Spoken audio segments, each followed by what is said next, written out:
எல்லாருக்கும் வணக்கம். நான் Vijay Hrithik. Duty to express our opinion அப்படிங்கிறது ஒவ்வொரு மனிதனும் கடைபிடிக்க வேண்டிய ஒன்று அப்படின்னு நான் நினைக்கிறேன். அதோடைய விளைவுதான் இந்த விஜய் ஹிர்திக் கார் அப்படிங்கிற சேனல்ல பார்த்துட்டு இருக்கீங்க. இன்னைக்கு நாம் ஒரு முக்கியமான டாபிக் பார்க்க போறோம். வாங்க வீடியோக்குள்ள போய் டீட்டெயிலா பார்க்கலாம்.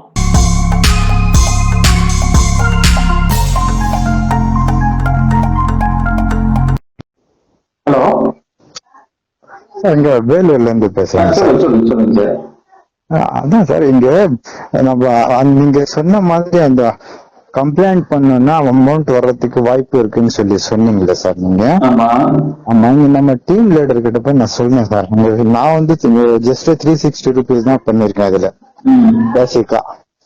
அது ஃபேஸ் கேர் டேக்ஸ் வரும்னு சொன்னாங்க. அது நான் கண்டிப்பா விட்டுட்டேன். அது இன்னொரு இதுல என்ன ஃபீல் ஆன விஷயம்னா, 4 நாளுக்கு முன்னாடி நான் மார்க்கெட்டிங் ஃபீல்ட்ல இருக்கேன். இதுல திருப்பதிக்கு போனா அங்கே வந்து ஒரு சிஎம் நம்பரு அவருக்கு கீழே வரும் 2 பேர் ஜாயின் பண்ணி அவங்க இப்போ வாய்தா சொல்லிட்டு இருக்காங்க இல்லையா, பண்ண வரும் 15th அன்னைக்கு வரும்னு சொன்னாங்க. இப்போ வந்து நெக்ஸ்ட் ஒரு டேட் சொல்லியிருக்காங்க. இதுக்கு முன்னாடி ஒரு 3 டேட் போயிடுச்சு இல்லைங்களா, வரும்னு சொன்னாங்க, பட் வரல. அதுல அந்த டவுன்லைனர்ஸோட டார்ச்சர் தாங்காம சூசைட் பண்ணிட்டு இருக்காரு சார் அவரு. யாரு? அப்படின்னா அவர் ஜஸ்ட் ஒரு 2 பேர் தான் ஜாயின் பண்ணிருக்காரு கீழே. அவருக்கு 18 ஒரு 24,000 ரூபாய் சம்பாதிச்சுட்டு இருக்காருன்னு நினைக்கிறேன். டவுன்லைனர்ஸ் வந்து ஒண்ணுமே சம்பாதிக்கலையா, 2-3 மாசத்துலயே க்ளோஸ் ஆயிடுச்சு கம்பெனி. அதனால வந்து அவங்களோட டார்ச்சர் வாய்தா வரும்னு சொல்லி வரல. இந்த மாதிரி இப்போ நீங்க யூடியூப்ல போடுறீங்க இல்லையா, இல்ல அவ்வளவுதான் வராது அப்படின்னு சொல்லி ஸ்கேம் சொல்லி அந்த மேட்டர் எல்லாம் கேட்டு வந்து அவங்க வராதுன்னு சொல்லி சொல்றாங்க. யூடியூப்ல நீங்க வரும்னு சொல்லி சொல்றீங்கன்னு சொன்னா அவங்க வந்து சூசைட் தூக்குள்ள போட்டுட்டு அப்படியே சூசைட் பண்ணிட்டாங்களா. அந்த மேட்டர் வந்து என்கிட்ட சொல்றாங்க, உங்க ஊர்ல வந்து அந்த மாதிரி நடக்காம பாத்துக்கீங்கன்னு சொல்லி. என் ஃப்ரெண்ட் வந்து அதுல சிஎம் போட்டிருக்கான். அவன் வந்து இங்க டீம் லீடர் கிட்ட போய் சொல்லி இந்த மாதிரி கேள்விப்பட்டு அவங்க சூசைட் பண்ணிட்டாங்களா. அதனால உன் ஃப்ரெண்ட கூப்பிட்டு சொல்லி இந்த மாதிரி யாருக்குமே வந்து போய் இந்த மாதிரி வராத விஷயத்தை யூடியூப்ல ஃபார்வர்ட் பண்ணாதீங்க. மத்தலப் ஐ மீன் நான் இதுல வாட்ஸ்அப்ல உங்க வீடியோ ஃபார்வர்ட் பண்றேன் ஜனங்களுக்கு. அவங்க வந்து அந்த ஃபார்வர்ட் பண்ற மேட்டர் வந்து நிப்பாட்ட சொல்லுங்க அப்படின்னு சொல்லியிருக்காரு. அதனால அவங்க சூசைடே பண்ணிட்டாங்கன்னா இந்த நம்ம ஊருக்கும் இந்த மாதிரி வரக்கூடாது. கிட்டத்தட்ட ஒரு 500 பேர் இருப்பாங்க சார் நம்ம ஊர்ல. அக்கம் பக்கம் வேலூர் டிஸ்ட்ரிக்ட்ல இந்த மாதிரி சிஎம் மெம்பர்ஸ். இப்போ அவங்களுக்கும் மன உடைச்சல் வந்து நம்பிக்கை போய் வீட்டு வாடகை, கரண்ட் பில், ஒருத்தர் வந்து அடமானம் சொல்றாங்க, லீஸ்ல இருந்தாங்க போல இருக்கு. அவங்க சின்ன வீடு தான், ஒரு 3.5 lakhsக்கு. இதுல மைவிட்ல வந்து அந்த 3.5 lakhs ஓனர் கிட்ட வாங்கிட்டு ரிட்டர்ன் நம்ம உங்ககிட்ட 5,000 rupees வாடகையா கொடுத்துடுறோம்னு சொல்லி அவங்க அந்த அமௌண்ட் வாங்கி இதுல மைவித்ரியில போட்டாங்க. 2 மாசம் தான் வாங்கினாங்க. அதுக்கப்புறம் அந்த வாடகை கூட இப்போ 5,000 கொடுத்துட்டு இருக்காங்க. அங்க எடுத்த 3.5 lakh rupees கூட 2 ஐடி போட்டு அதுல கூட போயிடுச்சு அமௌண்ட். இந்த மாதிரி எல்லாம் இருக்கும்போது நம்ம ஊர்ல அந்த மாதிரி சூசைட் கேஸ் வரக்கூடாது. அந்த மாதிரி நினைச்சுதான் நான் இது பண்ணிட்டு இருக்கேன். நம்ம சர்க்கார்ல ஸ்டெப் எடுத்து பண்ணிட்டு இருக்காங்க சார். ஏதோ சொல்ல வந்தீங்க நீங்க? இல்ல இப்போ இது என்ன பண்ணலாம் நீங்க சொல்றீங்க? இந்த மாதிரி நீங்க ஸ்கேம் பணம் வராதுன்னு சொல்லி பணம் வராம போகும்போது என்ன பண்ண போறாங்க மக்கள்? பணம் வந்துடும் சொல்றாங்க இல்லையா?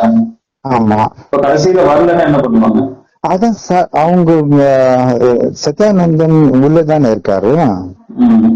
இப்போ அதோட ஒர்க் நடந்துட்டு தானே இருக்கு, அந்த கேஸ் நடந்துட்டு தானே இருக்கு. இப்போ கேஸ் நடந்துட்டு இருக்கு இல்லையா? கேஸ் நடந்துட்டு இருக்கும் போது இவங்க மத்தவங்க யாருமே, இப்ப மைவிடிவி சார்ந்தவங்க எல்லாருமே நீங்க கூப்பிடுறாங்க, எல்லாருமே வீடியோ போட ஆரம்பிச்சிட்டாங்க. எல்லாருமே யாருமே பேசாம அமைதியா இருந்தாங்கன்னா பிரச்சனையும் இல்லை. இல்ல உங்கள மாதிரி ஸ்ட்ராங்கா இப்போ அவர் வக்கீல் ஒருத்தர் இருக்காரு, அடிக்கடி ஆன்லைன்ல பேசுவாரு உங்ககிட்ட, யார் அவரு? இல்ல இப்போ கார்த்திக் ஸ்ட்ராங்கா வருங்கிறாரு. கார்த்திக்ல அவர் டம்மி பேசுங்க, அவர் பேச்சு கேட்டாலே எனக்கு தெரிஞ்சிருது, சும்மா ஏமாத்த. நம்ம அதாவது இன்னைக்கு மைக்கு உறுப்பினர்களா இருந்துகிட்டு எல்லாரும் வீடியோ போடுறாங்க இல்லையா? ஆமா. எதுக்காக அவங்க வீடியோ போடுறாங்க? அவங்க போடுறாங்கன்னா அந்த அளவுக்கு ஸ்ட்ராங் இல்லைங்க சார் அவங்க எல்லாம். இப்போ நீங்க அசோக் போய் என்னோட வீடியோ எடுத்து பாருங்களேன். இப்ப நான் வீடியோ போட்டு இன்னைக்கு நேற்று போன வாரம் போட்ட வீடியோ எடுத்து பாருங்க. என்னோட வீடியோ பார்த்த எண்ணிக்கை ரொம்ப கம்மியா தான் இருக்கும். அதுவே இந்த மைத்திரியை பத்தின ஒரு பாசிட்டிவ் வீடியோ போடுறாங்க இல்லையா, அவங்க வீடியோ போய் எடுத்து பாருங்க. அதிகமா இருக்கும். ஆமா, அவங்க வந்து ஆறுதலுக்காக வீடியோ போட்டுட்டு இருக்காங்களா அவங்க. நீங்க சொல்ற கார்த்திக் பிள்ளையே விட்டுருங்க, மத்தவங்க அந்த டிரைவர் ஒருத்தர் இருக்காரு பாருங்க, என்ன கௌதம்மா. அப்போ அதாவது நீங்க சொல்றது என்னன்னா ராங்கா கைட் பண்றாங்க அப்படிங்கிறது அது சரிங்கிறீங்க இல்லையா? சரியில்லை, ஜனங்களுக்கு ஒரு ஆறுதலா இருக்கு, சாட்டிஸ்பாக்சனா இருக்கு அப்படின்னு சொல்லி. இப்போ நீங்க சொல்றது கண்டிப்பா வராது 100%. இந்த மாதிரி நீங்க சொல்றீங்க இல்லையா, அதோட மனசு ஒரு இஸ்லாமிய மதத்தை சார்ந்தவர் பொய் சொல்றது சரிங்களா தப்புங்கிறீங்களா? இஸ்லாத்திலே இல்ல, பொய் சொல்லலாம்னு சொல்லுதான் சொல்லக்கூடாது. பொய் எந்த விதத்திலயும் நம்ம ஏன் வீடியோ போடுறோம். இன்னைக்கு மக்கள் வந்து இப்ப நீங்க சொன்னீங்க இல்லையா, ஒருத்தர் வந்து சூசைட் அட்டெண்ட் பண்ணாருன்னு சொன்னீங்க இல்லையா, இவங்க எதிர்பார்ப்பு கிரியேட் பண்ணி இதான் வந்துடும் அதோ வந்துடும் அப்படி வந்துடும் இப்படி வந்துருன்னு எதிர்பார்ப்பு கிரியேட் பண்ணி நாளைக்கு இது வந்து எதிர்பார்ப்பு உடையதுன்னும் போது இதை விட விபரீதம் ரொம்ப அதிகமாகும். ஏன்னா என்ன சுத்தியே அந்த மாதிரி நிறைய பேர் இருக்கிறாங்க. அதையே நாங்க அவங்க என்ன சொல்றோம், இதை விட்டுட்டு வேற வேலைக்கு போவான்னு சொல்றோம். புரியுதுங்களா? வந்தா வரட்டு வராட்டி போட்டோம் அப்படிங்கிற மனநிலைக்காக அவங்க வரட்டும். இதையே முழுக்க எதிர்பார்த்து நம்பி உட்கார்ந்து இருந்து அவங்க இன்னும் பலவீனமாகி நீங்க அவங்க வந்து இப்போ அடுத்தது இந்த ஜூன் இன்னைக்கு என்ன அடுத்த மாசம் 20 இந்த மாசம் 20ஆம் தேதிக்கு மேல வெளியே வருவான்னு சொல்றாங்க இல்லைங்களா? இந்த மாசம் 20ஆம் தேதி வெளியே வந்து அவர் என்ன சொல்லுவாரு எதிர்பார்த்து காத்துட்டு இருக்கிறாங்க. இப்போ லாஸ்ட் செப்டம்பர் 5 சொல்லிட்டு இருக்காங்க. இல்ல செப்டம்பர் 5 செப்டம்பர் 20 அவங்க வந்து அடுத்தது என்ன எதிர்பார்த்துட்டு இருக்காங்க. அதுல தள்ளி போகும். அதுல அடுத்தது ஏதாவது வந்து பண்ணுவாங்க எதிர்பார்த்துட்டு இருக்காங்க. இப்படியே இதனுடைய அவங்க இந்த பிரச்சனையை விட்டுட்டு அவங்க அன்றாட வேலைக்கு போறத கூட விட்டுட்டு இதையே பார்த்துட்டு உட்காந்துட்டு இருக்கிறாங்க. ஆமா, சில பேர் இப்படி இருக்காங்க. சில பேர் வந்து விட்டாச்சு, அந்த வீடியோ பாக்குறது இல்ல, ஒண்ணுமே இல்ல, வேற வேலைக்கு போயிட்டாங்க, வராதுன்னு சொல்லி நம்பிக்கை விட்டுட்டாங்க. பட் இவங்க எக்ஸ்பெக்டேஷன் இருக்கு பாருங்க, வீட்டு வாடகை, கரண்ட் பில்லு, இந்த மாதிரி கரண்ட் பில்லு கூட கட்ட முடியாத அளவுக்கு இதே யாரும் நம்பிக்கை இருக்க மாட்டாங்களே. வச்சுக்கீங்களா, இப்போ 5,000 வீட்டு வாடகைன்னு வச்சுக்கீங்களா, 8 மாசத்துக்கு 40,000 ரூபாய் ஆயிடுச்சு இல்லைங்களா? அந்த மாதிரி இது மார்ச் மாசத்துல எண்ட் ஆச்சு. இப்போ ஸ்கூலோட ஃபீஸ், காலேஜ் ஃபீஸ், இது எல்லாமே எக்ஸ்பெக்டேஷன் வரும் சொல்லி சொல்றேன்னா என்ன ஒண்ணு புரியல அப்படின்னு சொன்னா, ஸ்கூல் ஃபீஸ், காலேஜ் ஃபீஸ், வீட்டு வாடகை, அவங்களுடைய அன்றாட தேவைக்கு எல்லாத்துக்குமே மையத்துக்கு தான் அவங்க வந்து அவங்களுக்கு சோர்ஸ் அப்படின்னு சொல்றது எந்த வகையில நியாயம்? இல்ல, இது அநியாயம் தான். ஏன்னா என்ன சொல்றேன், இது அவங்க வந்து எதிர்பார்த்துன்னு அந்த ஸ்டூடெண்டோடைய எஜுகேஷனை ஃபாலோ பண்றாங்க. ஆமா, ஒரு வேலைக்கு போய் தன்னோட வீட்டு வேலைக்கு கூட வட்ட முடியாத அளவுக்கு பொருளாதாரத்துல அவங்க பின்னாடி போறாங்க. இல்ல, நல்ல வேலையெல்லாம் விட்டாச்சு சார். இது நம்பி அவங்க வந்து ஒரு மனப்பக்குவமாயி கணக்கு போகணும். இப்போ ஒரு வருஷமா இவங்க உக்காந்து அதுல கேப்ச போட்டு லேசினஸ் ஆயிட்டாங்க போல. அத வந்து இப்போ ஒரு வருஷம் ஆச்சு இல்லைங்களா, அதுல ரெக்கவர் பண்றோம் நாங்க அவங்கள. இல்லைங்க, இது நீங்க மையத்தை மட்டும்தான் நீங்க பாத்துருக்கீங்க. மையத்துக்கு முன்னாடி நிறைய கம்பெனி 3 வருஷம் ஆகியும் அந்த 3 வருஷமா அந்த குரூப் சேர்த்துக்கிட்டு வேலை வெட்டிக்கு போகாம உடனே அசோசியேஷன் மாதிரி ஃபார்ம் பண்ணிடுவாங்க. ஆமா ஆமா உடனே நம்ம வந்து போய் அவங்கள பாக்கலாம் இவங்கள பாக்கலாம் இதா வந்துடும் அதா வந்துடும் அப்படி வந்துடும் எப்படி வந்துடும் இப்படியே 3-4 வருஷமா அந்த கம்மைப்பின்னாலே சுத்திட்டு இருக்காங்க. அந்த எம்பி வெளியே வந்துட்டு வெளியே வந்துட்டு இல்ல இது வந்து முழுக்க என்னால கொடுக்க முடியாது அப்படின்னு சொல்லாம நான் 2 கேஸ் அப்படி போயிருக்கேன் அதுக்கு அப்படி போயிருக்கேன் இதனால நான் வந்து ட்ரை பண்ணிட்டு இருக்கேன் அதனால ட்ரை பண்ணிட்டு இருக்கேன் இவங்களை அவங்க இன்னமும் வந்து ராங் கைடு தான் பண்ணிட்டு இருக்கிறாங்க. இன்னும் அவங்க யாருக்குங்க பணம் வந்த பாட காணும் அப்படி. இப்போ நான் என்ன பண்ணேன்னு சொல்லி சொல்லுங்க சார். டீம் லீடர் நான் என்ன சொல்றேன், நாங்க டீம் லீடருக்கெல்லாம் எங்களை போய் யாரையும் நம்ம கேட்க சொல்லல.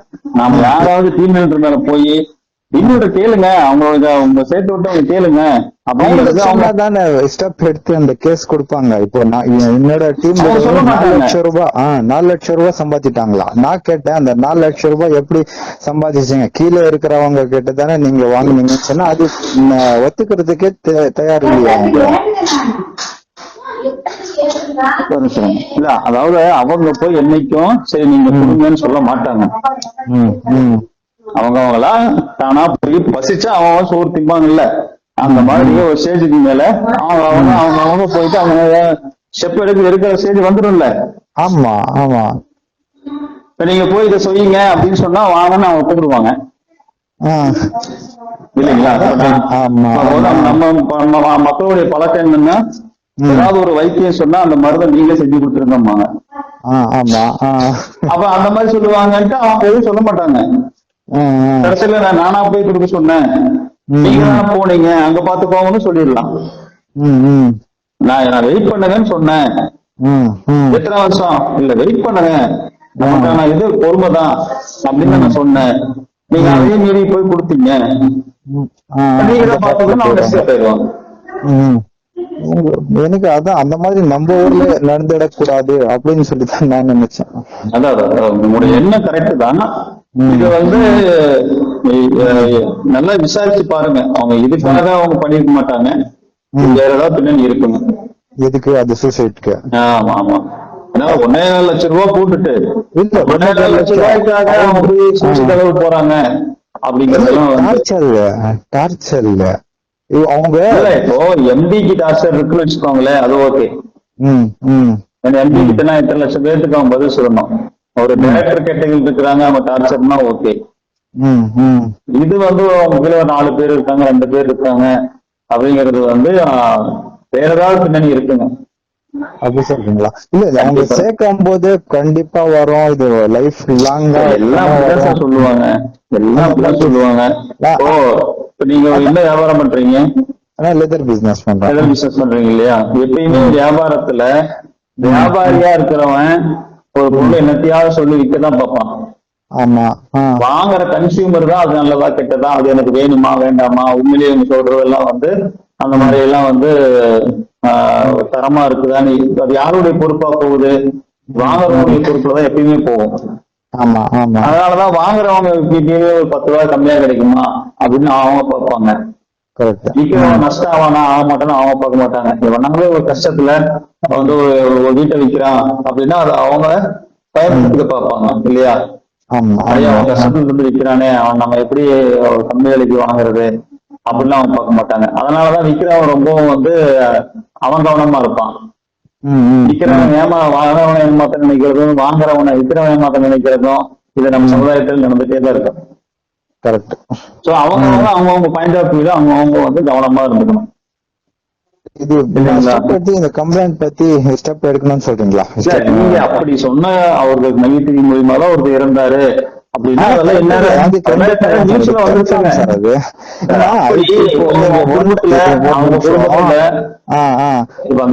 குடும்பத்துல குடும்ப உறுப்பினர்கள் இருப்பாங்க.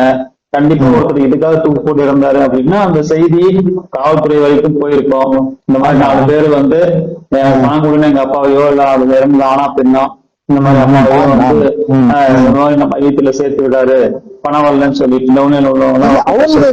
எனக்கு எப்படின்னா இப்போ எனக்கு பண்ண வரலன்னு சொல்லி நான் பண்ணல அந்த தப்பு. எனக்கு கீழே 2 பேர் இருக்காங்க பாருங்க. எனக்கு டார்ச்சர் பண்றாங்க. நீங்க தான் சொன்னீங்க.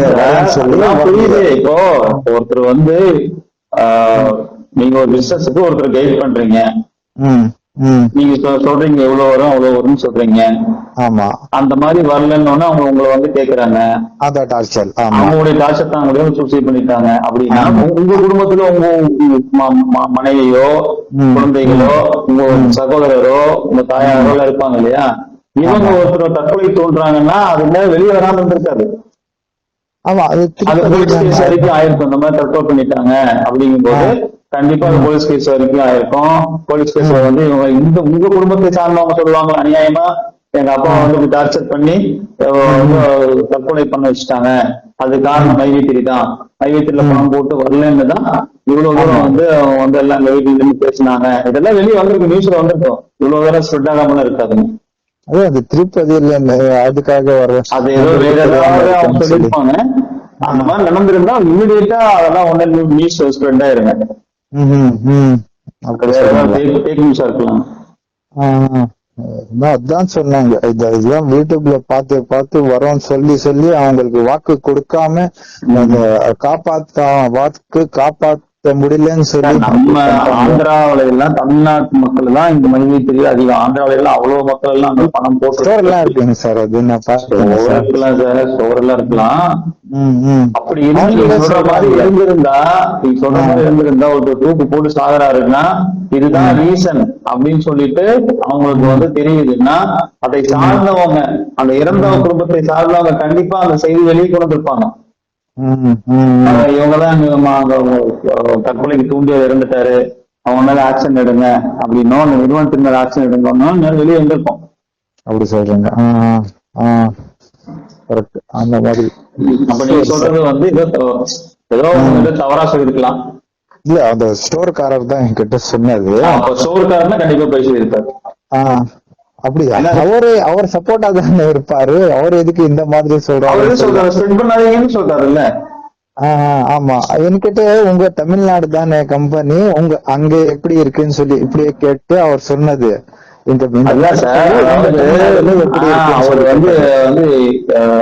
வந்து அங்க பிரச்சனை ஆகாம இருக்கிறது அவருக்கு தேவைதானே. ஆமா ஆமா. அதனால அவரு தவறான செய்தியை இந்த மாதிரி நினைச்சு அந்த மாதிரி நினைச்சுன்னு ஒரு ஆதாரம் இல்லாத செய்தி அவர் ஸ்ப்ரெட் பண்றாரு. கரெக்ட். சரி, நான் இது பண்ணிட்டோங்களா? இதுல ஒர்க் பண்ணிட்டோங்களா? ஒண்ணுமே பண்ண வேணாம். நீங்க அப்படி, அதாவது இதுல யாரும் போய் கேஸ் கொடுக்க வேண்டிய தேவையில்லை. நீங்க சொன்னீங்களே சார் இன்னைக்கு, வேணுங்கிறவங்க போய் கொடுக்கலாம். அதான் சொல்லிட்டு எனக்கு வேண்டாம் கேட்டேன் சார். பணமே வேண்டாம், வேணுங்கிறவங்க போய் கொடுக்க சொல்லுங்க. அவங்களுக்கு கிளைம் வரப்போகுது. அவங்க பணத்துக்கு பே பண்றதுக்கு உண்டான ப்ரூஃப் எல்லாம் வச்சிருந்து அதை ப்ராப்பரா சப்மிட் பண்ணி அது ஃபைல் முறையா ஆகி இதோட சேர்க்கப்பட்டு இந்த பணம் போட்டவங்களுக்கு லிஸ்ட்ல அவங்க பேரும் வந்து நாளைக்கு ஒரு இந்த பிரச்சனை முடிவு வரும்போது அவங்களுக்கு பணம் வர வாய்ப்பு இருக்கு. சரி சரி. இதுல இல்ல எனக்கு பணமே வேண்டாம், இது சொல்ல மாட்டாங்களா சார்? அப்படி போனா போய் போகுது அப்படின்னு நினைக்கிறவங்க அவங்க இந்த கேஸுக்கு அவங்க வந்து இப்ப கூட யாருடைய கேஸும் யாருடைய வழக்கும் வந்து இந்த கேஸுக்கு தேவையில்லை. இந்த கேஸ் ஆல்ரெடி ரொம்ப வந்து இந்த கேஸ் உள்ள விஷயத்தையெல்லாம் எடுத்து அது மூவாய் போயிட்டே இருக்கு. பாதிக்கப்பட்டவங்க எனக்கு உண்டான ஒரு நீதி வேணும், என் பணம் திரும்ப வரணுங்கிறவங்க வேணா வந்து அவங்க வளர்த்துருக்கலாம். Correct sir. நான் அவங்க விருப்பப்பட்டு கொடுக்குற மாதிரி நான் பேசிடுவேன். Okay sir, thank you so much. அதான் நீங்க போய் யாரையும் வந்து நீங்க வளர்த்து கொடுங்கன்னு போஸ்ட் பண்ண வேண்டாம். இது எப்ப தெரியுங்களா மறுபடியும் நடக்கும்?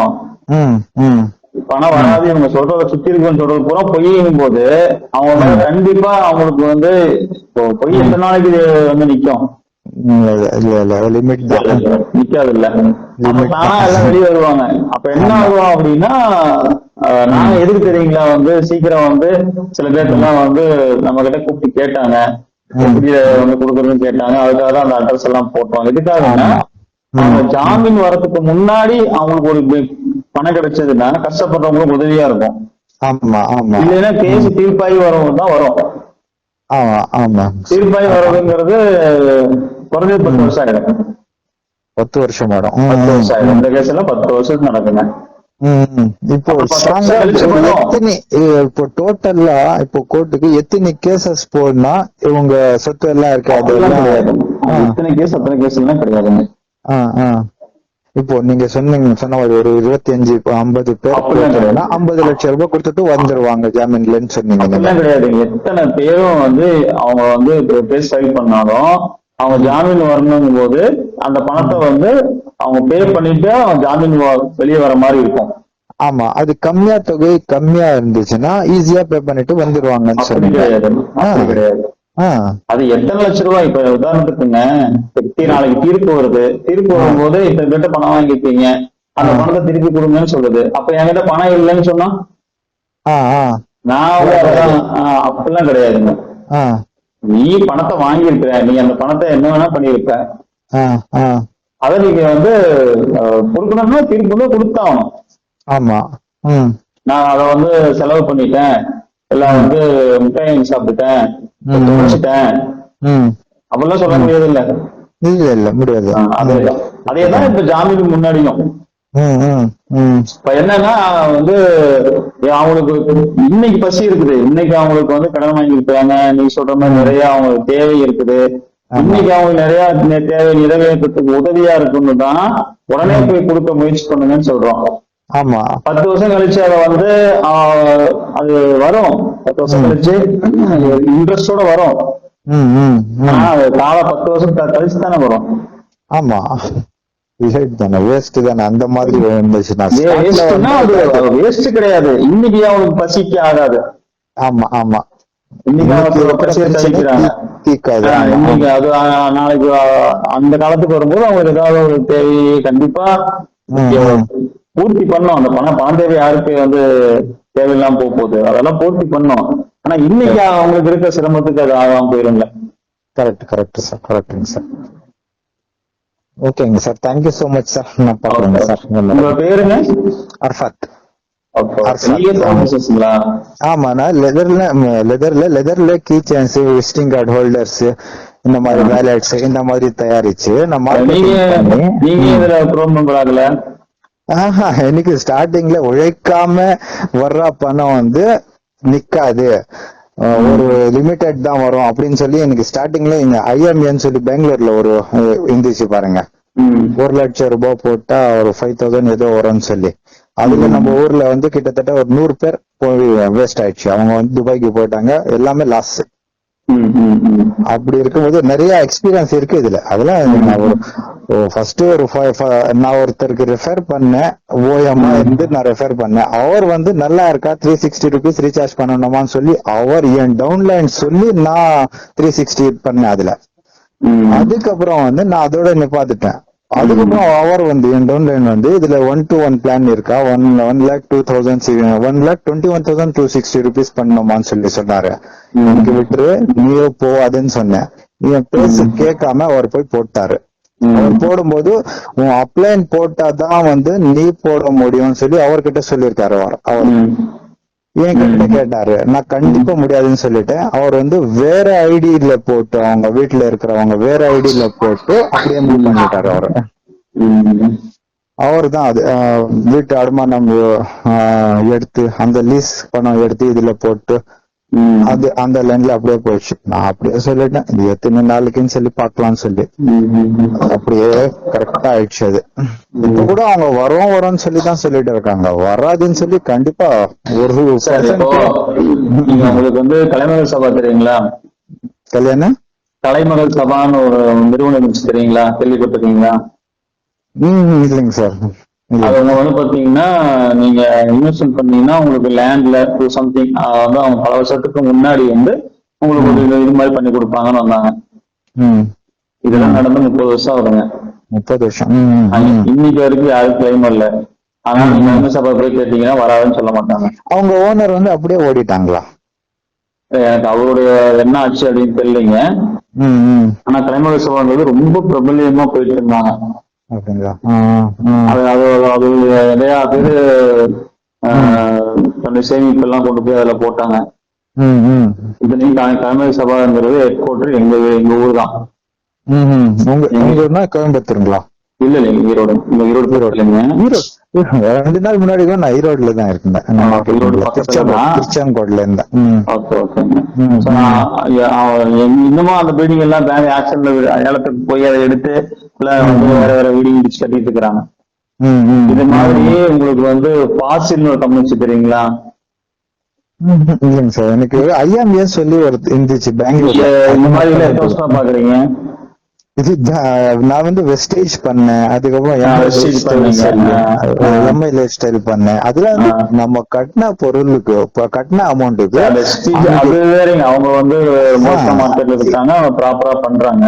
ப்ராப்பர் இல்ல, நம்ம கட்டின அமௌண்ட்டுக்கு என்ன வேணாலும் எடுத்துக்கலாம். அங்க இதுல எந்த 85 ஐட்டம் இருக்கு, அது கொடுக்க மாட்டாங்களா? நான் கூட கேட்டேன். அது 1-to-1 பிளான் பண்ணா அது அங்க இருக்கிற சோப்பு பேஸ்ட் கொடுக்க மாட்டாங்களா? அந்த கேப்சல் மட்டும் தான் கொடுப்பாங்களா? அதுவும் எத்தனை 40 பாக்ஸ் கொடுப்பாங்களா? அதோட எக்ஸ்பைரி டேட் எடுத்து பார்த்தா 2 வருஷம் தான் இருக்குங்க சார். அதுல அதுவே 6 வருஷம் ஆகுமா வேலி ஆகிறதுக்கு. அதெல்லாம் நான் பார்த்தேன்னா அது அந்த பாக்ஸ் கூட சில பேருக்கு வந்திருக்கு, சில பேருக்கு வராம இருக்குங்களா சார்? அது இன்னைக்கு வெளியே போட்டு பாருங்க, அவர் சொல்லிருப்பாரு யாருக்கும் பாக்ஸ் வரல அப்படின்ட்டு. இப்போ போட்டிருக்கீங்களா? இன்னைக்கு காலையில போட்டிருக்கோம். காலையில போட்டிருக்கீங்க. சரி சரி. பாசில்னு ஒரு கம்பெனி இருந்தாங்க. சரி. அவங்க வந்து திருப்பூர் பெஸ்ட்ங்க. ஓகே. நீங்க அவங்கள எப்படி தெரியுங்களா?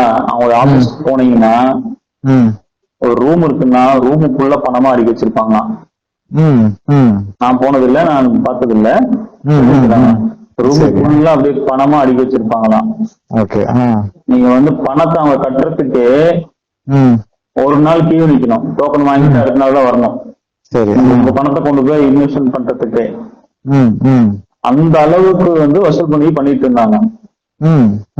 இதே மாதிரிதாங்க பர்சன்டேஜ் வந்து அவங்க வந்து பண்றேன் அப்படின்னு சொல்லிட்டு தான் பண்ணிட்டு இருந்தாங்க. சரி. அவரு இப்பயும் அரெஸ்ட் பண்ணிட்டாங்க. யாருக்கும் இதே மாதிரி பாண்டர் எந்திரிச்சு அரெஸ்ட் பண்ணிட்டாங்க. யாருக்கும் பணம் வரல. இன்னைக்கு வரைக்கும் அவர் வந்து பாத்தீங்கன்னா நான் பணம் கொடுக்க மாட்டேன், நான் கொடுத்துறேன் அப்படின்னு சொல்லிட்டு அவன் வந்து இன்னும் 30 வருஷம் ஆனாலும் என்னால கொடுக்க முடியாதுன்னு சொல்ல மாட்டாங்க.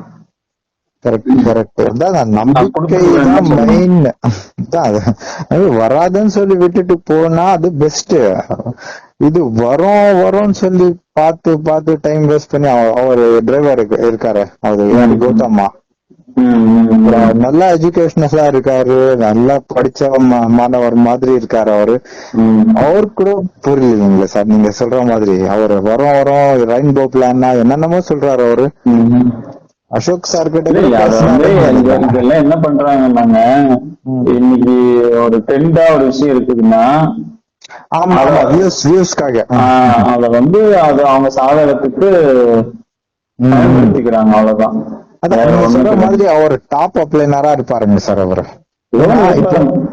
ஏன்னா அவர் ஆமா, அப்ப இப்போ அவர் வரலன்னு சொல்ல அவர் சம்பாதிச்சுட்டு இருப்பாரு 3-4 லட்சம் ரூபாய். இப்ப வராதுன்னு சொல்லும் போது அவங்களுக்கு கீழே இருக்கிறவங்க இல்லன்னா அவங்க தான். நான் ஏன் இங்க இந்த நம்ம லீடர் கிட்ட நான் சொன்னேன், நீங்க 4 லட்சம் ரூபாய் சம்பாதிச்சிருக்கீங்கன்னு சொல்றீங்களே, இப்ப நீங்க உண்மையாவே இருந்தீங்கன்னா யாராருக்கு உங்க கீழே பணம் வராம இருக்கோ அவங்களுக்கு மாசத்துக்கு ஏதாவது நீங்க உங்க மூலமா ஒரு 4000 5000 நீங்க கொடுத்து உதவுங்கன்னு சொன்னேன். நான் எதுக்கு கொடுக்கன்னு சொல்றாரு அவரு. சாப்பிட்டது அவங்க அமௌண்ட் தானே, கீழே இருக்கிற அவங்க அமௌண்ட் தானே. அது கண்டிப்பா இது மணி சர்க்குலேஷன் தானே. பிசினஸ் அப்படின்னு சொல்லி பேசிட்டு இருக்காரு. பிசினஸ் பத்தி தெரியுமா அப்படின்னு சொல்லி என்கிட்ட கேக்குறாரு. நான் 15 வருஷமா பிசினஸ் பண்ணிட்டு இருக்கேன். அவர் என்கிட்ட கேக்குறாரு பிசினஸ் தான் என்னன்னு தெரியுமான்னு கேக்குறாரு அவரு. சரி, ஓகேங்க சார், நான் பாக்குறேன் sir. Thank you so much. Welcome sir.